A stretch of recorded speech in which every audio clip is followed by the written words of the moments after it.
ಎಲ್ರಿಗೂ ನಮಸ್ತೆ. ಮೊಟ್ಟ ಮೊದಲನೇದಾಗಿ ಎಲ್ಲರಿಗೂ ಮಹಾಶಿವರಾತ್ರಿಯ ಹಾರ್ದಿಕ ಶುಭಾಶಯಗಳನ್ನು ತಿಳಿಸ್ತಾ, ಮನೆಯಲ್ಲಿ ಎಲ್ರಿಗೂ ಸದಾ ಶಿವ ಎಲ್ರಿಗೂ ಒಳ್ಳೇದು ಮಾಡಲಿ ಅಂತ ದೇವ್ರ ಹತ್ರ ಬೇಡ್ಕೊಳ್ತಾ ಇದ್ದೀನಿ. ಇವಾಗ ನಾವು ಸಂಜೆ ಸಾಯಂಕಾಲ ಆಗಿತ್ತು. ಮಹಾಶಿವರಾತ್ರಿ ಹಬ್ಬಕ್ಕೆ ಅಂದರೆ ಶಿವನ ಪೂಜೆಗೆ ಅಂತ ಹೇಳಿಬಿಟ್ಟು ಎಲ್ಲ ಸಾಮಾನುಗಳನ್ನು ಜೋಡಿಸ್ಕೊಳ್ತಾ ಇದ್ದೀವಿ. ಹಾಗೆ ಶಿವನಿಗೆ ಪ್ರಿಯವಾದ ಒಂದು ಇದು ಉತ್ರಾಣಿ ಕಡ್ಡಿ ಅಂತ ಹೇಳ್ತೀವಿ. ಈ ಉತ್ರಾಣಿ ಕಡ್ಡಿಗೆ ಬತ್ತಿನ ಸುತ್ತಬಿಟ್ಟು ದೀಪ ಹಚ್ಚಿದ್ರೆ ಒಳ್ಳೆಯದು ಅಂತ ಹೇಳಿ ರೆಡಿ ಮಾಡ್ಕೊಳ್ತಾ ಇದ್ದೀನಿ.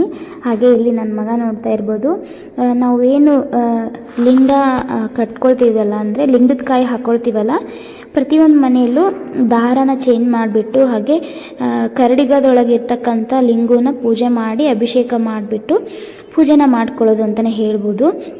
ಇವಾಗ ಅಭಿಷೇಕಕ್ಕೆ ಬೇಕಾಗಿರ್ತಕ್ಕಂಥ ಸಾಮಾನುಗಳನ್ನೆಲ್ಲ ಜೋಡಿಸ್ಕೊಳ್ತಾ ಇದ್ದೀವಿ. ಅಂದರೆ ಹೂವು, ಪತ್ರೆ, ಹಾಗೆ ಮಹಾ ಅಭಿಷೇಕಕ್ಕೆ ಹಾಲು, ಮೊಸರು, ಜೇನುತುಪ್ಪ, ಮತ್ತೇನು ಹಣ್ಣು, ಹಾಗೆ ಪಂಚಾಮೃತ ಸಾಮಾನುಗಳು ಇರ್ತಾವಲ್ಲ ಅವೆಲ್ಲನೂ ರೆಡಿ ಮಾಡಿ ಇಟ್ಕೊಳ್ತಾ ಇದ್ದೀನಿ. ಹಾಗೆ ಇನ್ನೊಂದು ಕಡೆ ಗಂಧ ಬೇಕಲ್ವ ದೇವರಿಗೆ, ಗಂಧನೂ ಕೂಡ ರೆಡಿ ಮಾಡಿ ಇಟ್ಕೊಂಡು ಹಚ್ಕೊಳ್ತಾ ಇದ್ದೀವಿ. ಫಸ್ಟಿಗೆ ನಾವೆಲ್ಲ ಗಂಧನ ತೆಗೆದಿಟ್ಕೊಂಡು, ಅಂದರೆ ಪೂಜೆ ಮಾಡೋ ಟೈಮಿಗೆಲ್ಲ ಹಗುರ ಆಗಲಿ ಅಂತ ಹೇಳಿ ಜೋಡಿಸ್ಕೊಳ್ತಾ ಇದ್ದೀವಿ.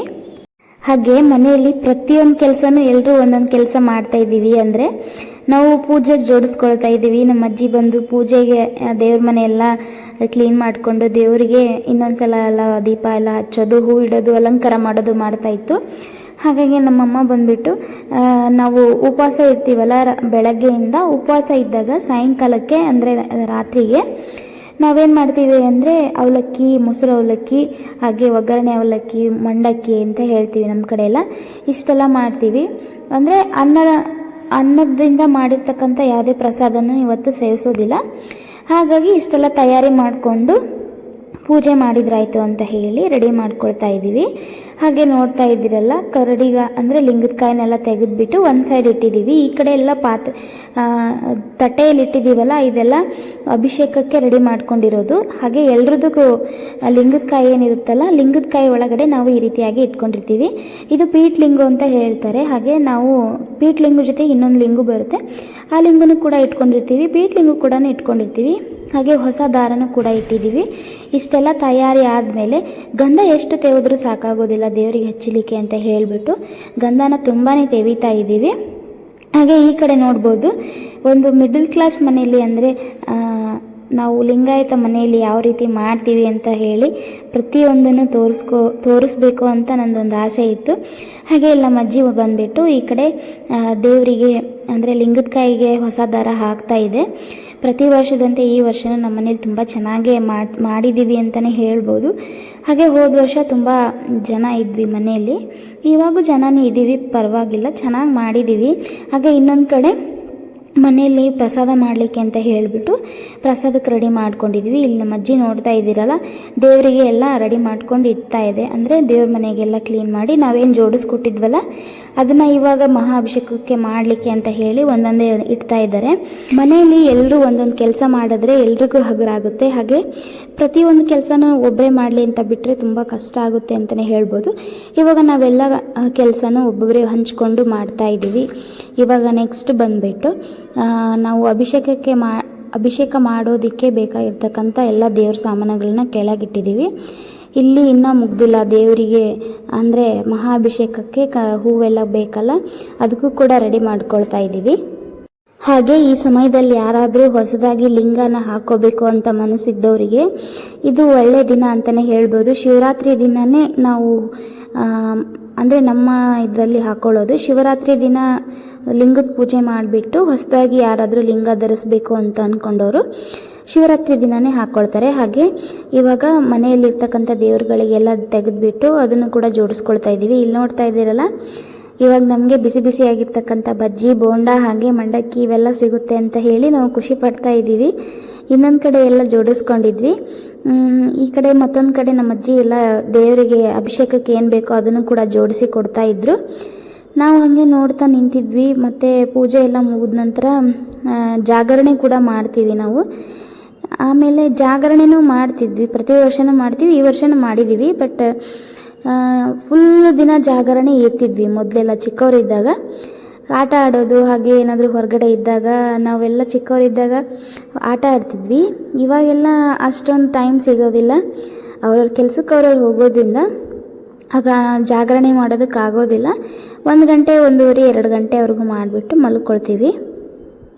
ಹಾಗೆ ಇವಾಗ ನೋಡ್ತಾ ಇದ್ದೀರಲ್ಲ, ಪ್ರತಿಯೊಂದು ದೇವರಿಗೂ ಅಂದರೆ ಮೂರ್ತಿ ಇರುತ್ತಲ್ಲ, ಬಸವಣ್ಣನ ಮೂರ್ತಿ, ಹಾಗೆ ನಾಗಪ್ಪನ ಮೂರ್ತಿ, ಗಣೇಶ, ಪ್ರತಿಯೊಂದು ಮೂರ್ತಿ, ದೇವ್ರ ಮನೇಲಿ ಏನು ಮೂರ್ತಿಗಳು ಇರ್ತಾವಲ್ಲ, ಚಿಕ್ಕ ಚಿಕ್ಕ ಮೂರ್ತಿಗಳಿಗೆಲ್ಲಕ್ಕೂ ಅಭಿಷೇಕ ಮಾಡ್ತೀವಿ ನಾವು. ಹಾಗೆ ಲಿಂಗಾಭಿಷೇಕನ ತೋರಿಸ್ತೀನಿ ಯಾವ ರೀತಿ ಮಾಡ್ತೀವಿ ಅಂತ ಹೇಳಿಬಿಟ್ಟು.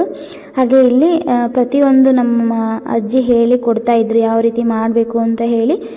ಈ ರೀತಿಯಾಗಿ ನಮ್ಮ ತಮ್ಮನೇ ಮಾಡ್ತಾ ಇದ್ದಾನೆ. ಅವನು ಪ್ರತಿ ವರ್ಷನೂ ಅವನೇ, ಇವಾಗ 3-4 ವರ್ಷ ಆಯಿತು ಅವನೇ ಮಾಡ್ತಾ ಇದ್ದಾನೆ. ನಮ್ಮ ಮನೆಯಲ್ಲಿ ಲಿಂಗಾಭಿಷೇಕನ ಈ ರೀತಿಯಾಗಿ ಮಾಡ್ತೀವಿ. ಅಂದರೆ ಮೊದಲಿಗೆ ಅಂಗೈಯಲ್ಲಿ ಲಿಂಗುನ ಇಟ್ಕೊಂಡು ಮಧ್ಯದ ಬೆರಳಿಂದ ಶಿವನ ಲಿಂಗು ಮೇಲೆ ತಲೆ ಮೇಲೆ ಬೆರಳು ಇಟ್ಬಿಟ್ಟು ಅದಕ್ಕೆ ಮೊಸರು, ಹಾಲು, ತುಪ್ಪ, ಅಭಿಷೇಕ, ಹಾಗೆ ಜೇನುತುಪ್ಪ, ಹಣ್ಣು ಏನಿರುತ್ತಲ್ಲ ಅದನ್ನೆಲ್ಲ ಹಾಕಿಬಿಟ್ಟು ಅಭಿಷೇಕ ಮಾಡ್ಕೊಳ್ತೀವಿ. ಹಾಗೆ ಒಂದು ತಂಬಿಗೆ ಅಂದರೆ ಒಂದು ಸಣ್ಣದು ಬಿಂದಿಗೆಯಿಂದ ನೀರು ಹಾಕ್ಕೊಳ್ತೀವಿ. ಹಾಗೆ ಎಳ್ನೀರು ಕೂಡ ಹಾಕೋಬೋದು. ಇಲ್ಲಿ ಏನು ನಾವು ಅಭಿಷೇಕ ಮಾಡಿರ್ತೀವಲ್ಲ ಅದನ್ನು ಮನೆಯೆಲ್ಲ ಚಿಮ್ಕಿಸ್ಬಿಟ್ಟು ಒಂದೊಂದು ಸ್ವಲ್ಪ ಎಷ್ಟಾಗುತ್ತೋ ಅಷ್ಟು ಕುಡಿದು, ಅಂದರೆ ನಾವು ಎಷ್ಟು ಆಗುತ್ತೋ ಅಷ್ಟು ಸೇವನೆ ಮಾಡ್ತೀವಿ. ಹಾಗೆ ಇವಾಗ ಎಲ್ಲ ಆದಮೇಲೆ ತೊಳೆದ್ಬಿಟ್ಟು ಇನ್ನೊಂದು ಸಲ ಲಿಂಗುಗೆ ನೀರು ಹಾಕಿ ಅದಕ್ಕೆ ವಿಭೂತಿ ಕುಂಕುಮ ಹಚ್ಚಿ ಬಿಲ್ವಪತ್ರೆ ಇಟ್ಬಿಟ್ಟು ಹೂವು ಹಾಕಿ ಪೂಜೆ ಮಾಡ್ಕೊಳ್ತಾ ಇದ್ದೀವಿ.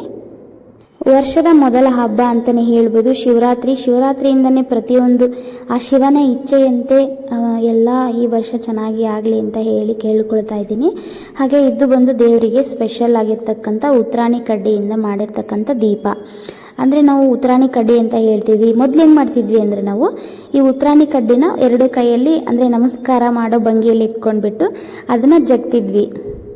ಕೈಯನ್ನು ಒಂದಕ್ಕೊಂದು ತಾಗಿಸ್ಬಿಟ್ಟು ನಮಸ್ಕಾರ ಮಾಡೋ ರೀತಿಯಲ್ಲಿ ಮಾಡಿಕೊಂಡು ಈ ಉತ್ತರಾಣಿ ಕಡ್ಡಿನ ಏನು ಮಾಡ್ತಿದ್ವಿ ಅಂದರೆ ಅದ್ರ ಮಧ್ಯದಲ್ಲಿ ಇಟ್ಕೊಳ್ತಿದ್ವಿ. ಹಾಗೆ ಕಣ್ಣು ಮುಚ್ಚು, ನಿಮಗೆ ಶಿವಪ್ಪನ ತೋರಿಸ್ತೀನಿ ಅಂತ ಹೇಳಿ ಹೇಳ್ತಿದ್ವಿ.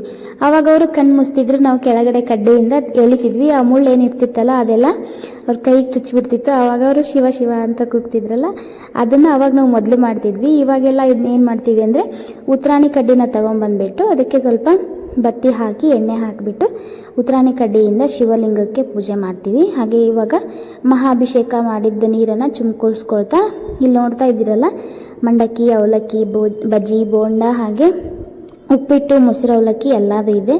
ಇದು ದೇವರಿಗೆ ಬಂದುಬಿಟ್ಟು ಎಡೆ ಹಿಡಿಲಿಕ್ಕೆ ಅಂದರೆ ನೈವೇದ್ಯಕ್ಕೆ ಅಂತ ಹೇಳಿ ಮಾಡಿರೋದು. ಇವಾಗ ಮತ್ತೆ ನಾವು ಅಭಿಷೇಕ ಮಾಡಿರ್ತಕ್ಕಂಥ ದೇವರು ಸಾಮಾನುಗಳೇನಿದಾವಲ್ಲ ಅದನ್ನು ಇನ್ನೊಂದು ಸಲ ತಟ್ಟೆಗೆ ಜೋಡಿಸ್ಕೊಂಡು ಇವಾಗ ಪೂಜೆನ ಸ್ಟಾರ್ಟ್ ಮಾಡೋದು.